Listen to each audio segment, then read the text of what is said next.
Voilà, bonjour à tous. Donc aujourd'hui on s'attaque à du lourd, puisqu'on va traiter de Batman Returns en Master, sorti en 92 et adapté du film du même nom. Donc Batman doit se frayer un chemin à travers 5 niveaux pour aller buter le pingouin et la troupe des clowns du Triangle Rouge. Pour chaque niveau vous avez choix entre deux routes, route 1 facile et route 2 beaucoup plus difficile. Donc les déplacements de Batman qui peut avancer, reculer, se baisser, sauter et sauter plus ou moins haut selon la pression appuyée sur le bouton. Son arme principale est le boomerang, donc qui va lancer et il va tout le temps lui revenir dessus à chaque fois. Et il est équipé d'un grappin en accessoire. Donc ça va être bien pour tout ce qui est déplacement aérien, s'accrocher de plateforme en plateforme. Niveau mobilité c'est vraiment bien. C'est vraiment un des plus du jeu. Et ça lui permet également de tuer des ennemis. Il a une cape qui lui sert également à ralentir ses sauts lors d'une chute. Ça permet de voir par exemple ce qui se passe en dessous.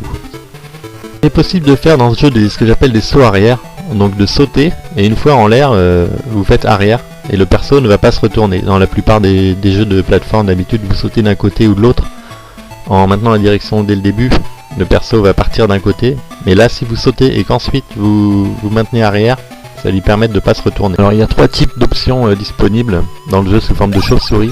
Donc la première est bleue et va vous permettre d'accélérer la vitesse de votre boomerang et sa portée également. La seconde est rouge et ça va vous redonner une vie supplémentaire.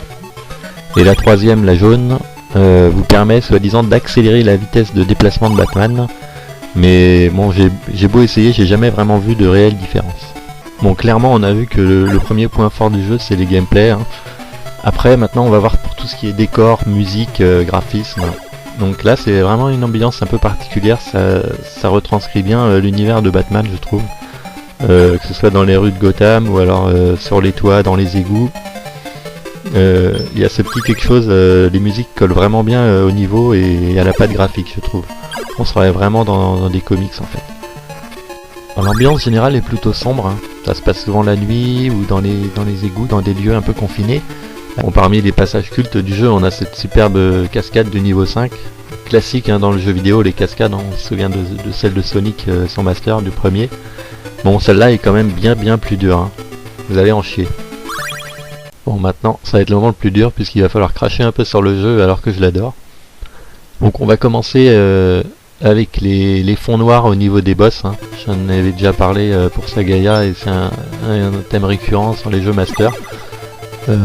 Pour les boss qui sont vachement bien animés, qui ont beaucoup d'éléments à l'écran, et ils n'ont pas pu nous mettre de décor. Donc c'est vrai que c'est un peu dommage, Bon, on comprend que c'est les limitations de la machine. Bon, il y a un décor qui m'a un peu déplu, le niveau 2, la galerie commerciale de Shrek.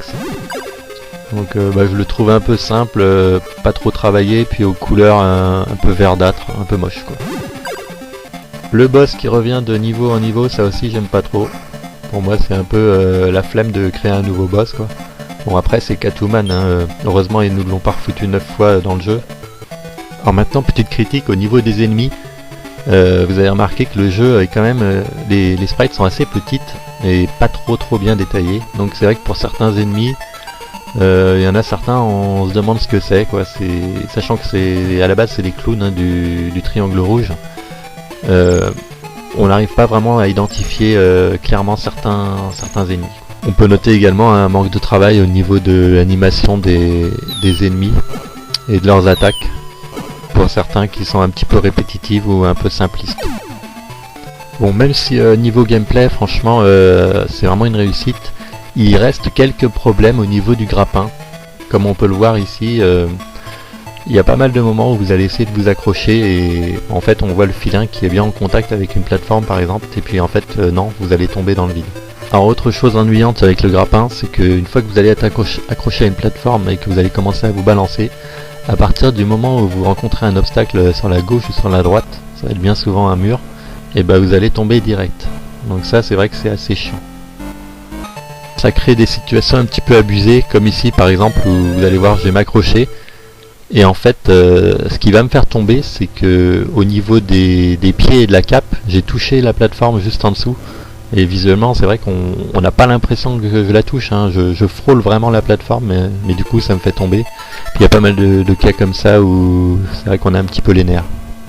je vais vous montrer une dernière chose avec le grappin. Il est possible en fait, si vous accrochez un bloc au-dessus de vous, de faire un saut en contournant le bloc pour atterrir sur la plateforme au-dessus. Mais il faut savoir que c'est vraiment super dur. Enfin, si vous voulez, c'est un peu aléatoire. Une fois que vous allez faire votre saut, parfois les trois quarts du temps, vous n'allez jamais réussir à monter. Vous allez parfois réussir du premier coup. Et bon, ça peut venir embêtant dans certains niveaux où si par exemple il y a le vide en dessous de vous, enfin, vous êtes vraiment obligé de monter, ça peut être chiant. C'est un peu une lacune niveau gameplay.